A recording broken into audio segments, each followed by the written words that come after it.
दारूच्या नशेत तरुणाची ब्लेडने मारून घेऊन आत्महत्या।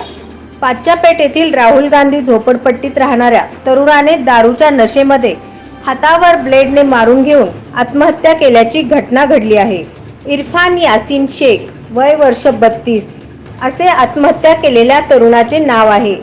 27 एप्रिल रोजी रात्री 11च्या सुमारास इरफान याने पद्मशाली चौकामध्ये दारूच्या नशेमध्ये हातावर ब्लेडने मारून घेतले।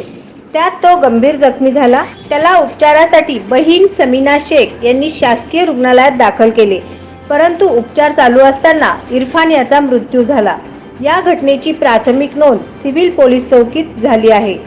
नवनवीन बातम्या पाहण्यासाठी SB न्यूज चॅनलला लाईक करा, शेअर करा, सबस्क्राइब करा।